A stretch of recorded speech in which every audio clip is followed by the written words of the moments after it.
Cher manager, bonjour. Je suis Julien Godefroy, auteur du livre Prendre un poste de manager, 87 techniques pour développer son leadership et engager ses équipes aux éditions Erol, ainsi que formateur et coach en management.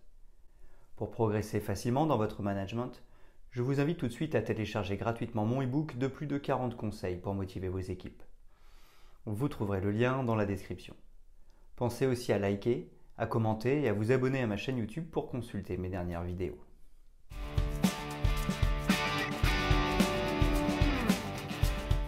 Selon le cabinet de sondage Gallup, la démotivation au travail engendre une perte de 550 milliards de dollars annuellement aux États-Unis.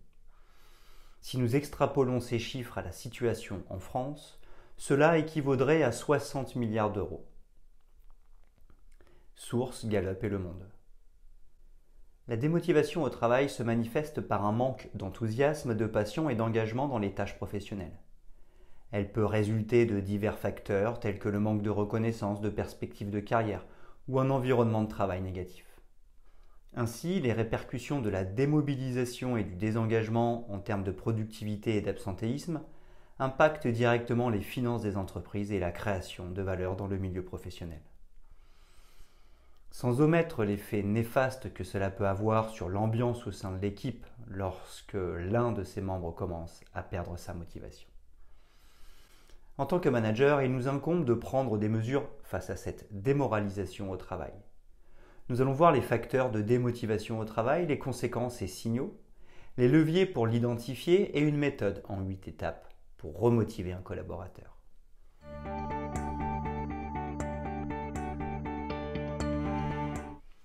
Les facteurs de démotivation au travail. Les facteurs de démotivation au travail peuvent varier en fonction des individus et des contextes. Cependant, plusieurs éléments courants peuvent être identifiés. Voici quelques-uns des principaux facteurs de démotivation pour les collaborateurs. 1. Manque de reconnaissance. L'absence de reconnaissance pour le travail bien fait peut conduire à un sentiment d'inutilité et de frustration. 2. Charge de travail excessive. Une charge de travail trop lourde peut entraîner du stress, de l'épuisement et une diminution de la motivation. 3. Environnement de travail négatif. Un environnement de travail toxique marqué par des conflits, un manque de soutien et une mauvaise communication peut grandement affecter la motivation des employés.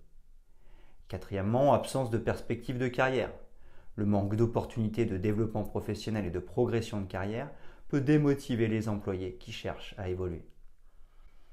5. Manque d'autonomie. Ne pas avoir la possibilité de prendre des décisions ou de travailler de manière indépendante peut réduire la satisfaction au travail et l'engagement des collaborateurs. 6. Rémunération inadéquate.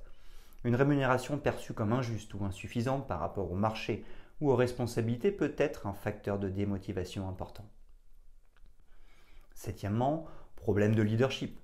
Un management inefficace, autoritaire ou absent peut créer un climat de travail défavorable et démotiver les équipes. 8. Absence de sens dans le travail.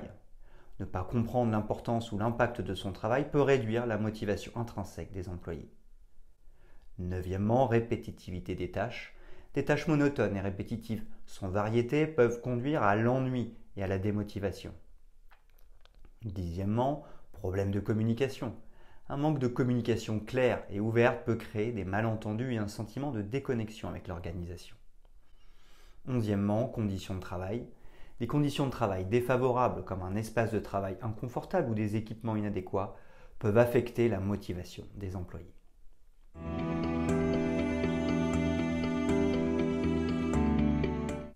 Les conséquences et signaux de la démotivation au travail. La démotivation au travail peut avoir des conséquences importantes, tant pour les employés que pour l'organisation. Voici quelques-unes des principales répercussions. Premièrement, diminution de la productivité. Les employés démotivés sont souvent moins productifs car ils investissent moins d'efforts et de temps dans leurs tâches. Deuxièmement, augmentation de l'absentéisme. La démotivation peut entraîner une augmentation des absences, que ce soit sous forme de maladie, de congés prolongés ou de retards fréquents. Troisièmement, baisse de la qualité du travail. Les collaborateurs démotivés peuvent produire un travail de moindre qualité, faire plus d'erreurs ou être moins soucieux des détails. Quatrièmement, turnover élevé. La démotivation peut conduire à un taux de rotation du personnel plus élevé car les employés cherchent des opportunités ailleurs où ils espèrent trouver plus de satisfaction et de motivation. Cinquièmement, impact sur la santé mentale et physique. La démotivation peut causer du stress, de l'anxiété, de la dépression et d'autres problèmes de santé tant mentaux que physiques. Sixièmement, climat de travail détérioré. Un ou plusieurs employés démotivés peuvent affecter l'ambiance de travail générale, entraînant une baisse de morale au sein de l'équipe. Septièmement, réduction de l'innovation. La créativité et l'innovation peuvent diminuer car les employés démotivés sont moins enclins à proposer de nouvelles idées ou à prendre des initiatives. Huitièmement, relations interpersonnelles tendues. La démotivation peut provoquer des conflits et des tensions entre les collègues, affectant la collaboration et la communication au sein de l'équipe. Neuvièmement, diminution de la satisfaction des clients. Les employés démotivés peuvent offrir un service client de moindre qualité, ce qui peut affecter la satisfaction et la fidélité des clients. Dixièmement, image de marque et réputation. Une organisation où la démotivation est répandue peut voir son image de marque et sa réputation affectée tant auprès des clients que des futurs employés.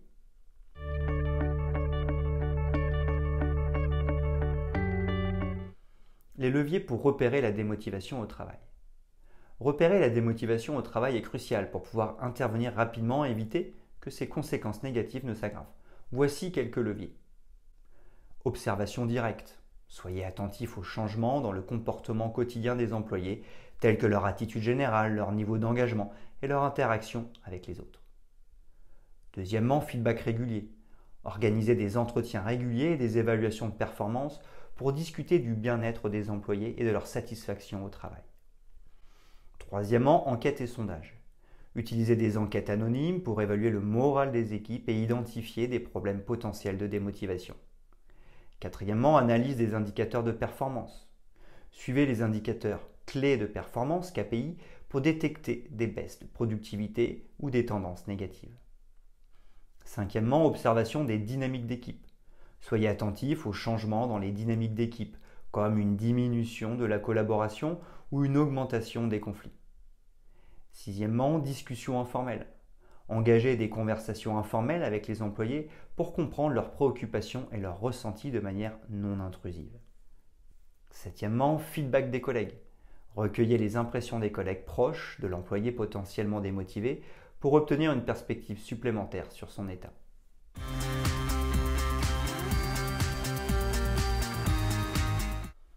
Une méthode en 8 étapes pour agir sur la démotivation au travail. Voici 8 étapes qui vous permettront de remettre en dynamique un collaborateur qui souffre d'une démotivation au travail. Premièrement, rencontrer en individuel en cas de démotivation au travail. Tout d'abord, je recommande d'organiser une rencontre individuelle avec votre collaborateur dans un environnement propice. De plus, il est nécessaire de prévoir suffisamment de temps pour discuter. Ensuite, il conviendra d'exposer notre observation. Par exemple, habituellement, la rédaction de ce dossier prend 2 jours, tandis qu'actuellement, cela exige une semaine entière. Il est important d'ajouter notre propre ressenti, et cela me préoccupe.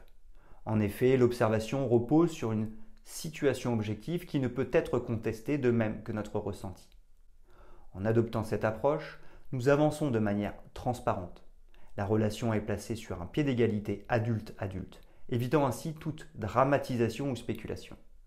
Cette démarche honnête favorise un environnement propice à des échanges constructifs. Deuxièmement, comprendre le collaborateur et sa démotivation au travail. Ensuite, lorsqu'on se retrouve face à un collaborateur démotivé au travail, il est important de chercher à le comprendre. Pour cela, il s'agira de lui accorder une écoute active. Un employé en proie à la démoralisation a vécu une situation qui l'a conduit à cet état. Par conséquent, elle l'empêche de retrouver sa motivation. C'est pourquoi, pour raviver la motivation, il est essentiel d'identifier les sources de cette démotivation.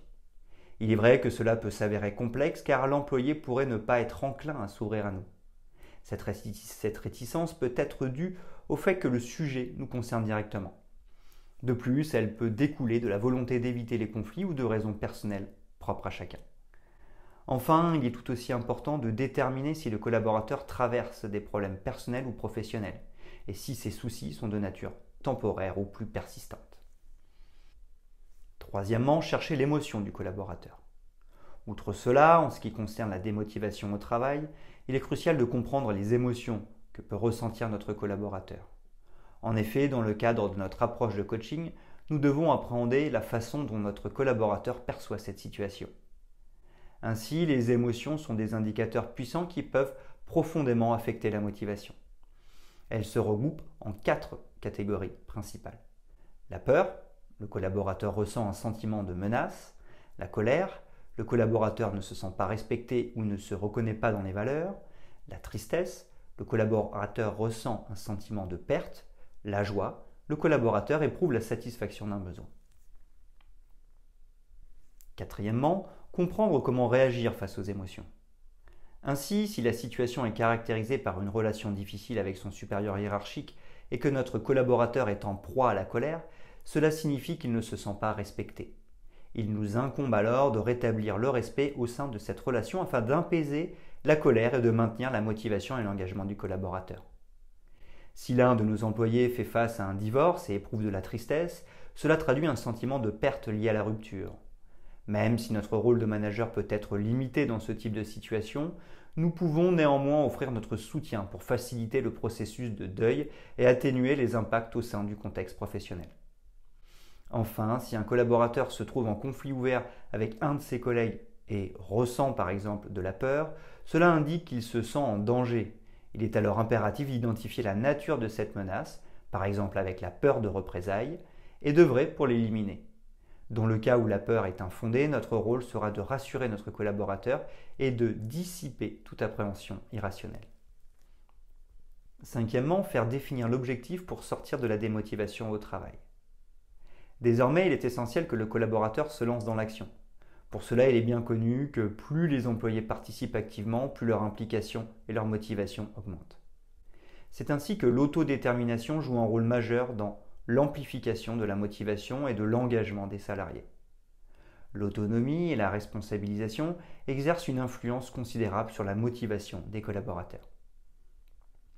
Par conséquent, après avoir exposé nos observations et nos ressentis, puis avoir écouté attentivement notre collaborateur pour comprendre sa situation et ses émotions, il est désormais crucial de lui demander quel objectif il souhaite se fixer.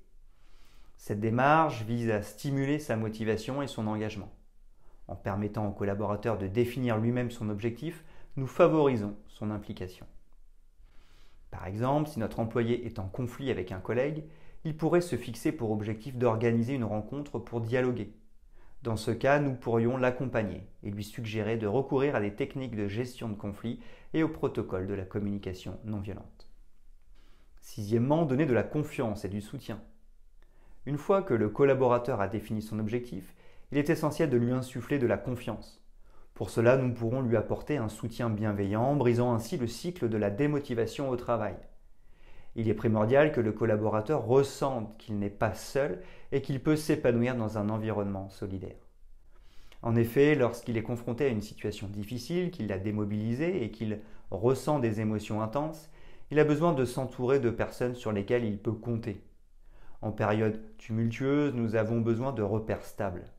Le cadre de travail ainsi que les politiques de ressources humaines à long terme jouent un rôle crucial dans la motivation des collaborateurs.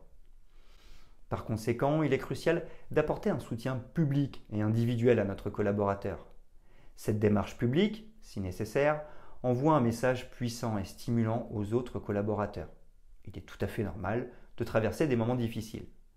De plus, à titre individuel, il est important de lui exprimer clairement notre confiance inébranlable en lui. Septièmement, donner les moyens de réussir. Donner les moyens de réussir à un collaborateur démotivé est essentiel pour restaurer son engagement et sa productivité. En lui offrant des opportunités de développement professionnel, des formations adaptées et tous les outils adéquats, l'entreprise investit dans son potentiel et son bien-être. En effet, en renforçant son autonomie et en lui confiant des responsabilités stimulantes, elle favorise son sentiment d'utilité et d'accomplissement. Cela crée un cercle vertueux. Ainsi, le collaborateur retrouve sa motivation, contribue activement au succès de l'entreprise et renforce sa satisfaction au travail. Par conséquent, donner les moyens de réussir à un collaborateur démotivé est non seulement bénéfique pour lui, mais également pour toute l'organisation. Huitièmement, assurez un suivi avec le collaborateur. Enfin, après avoir exprimé votre confiance et votre soutien, n'hésitez pas à suivre régulièrement votre collaborateur. Cela ne vise pas à exercer un contrôle autoritaire, mais à témoigner de votre intérêt sincère à son égard. Cette démarche permet également de maintenir sa motivation, de lui montrer que vous êtes à ses côtés et d'être présent en cas de nouvel obstacle.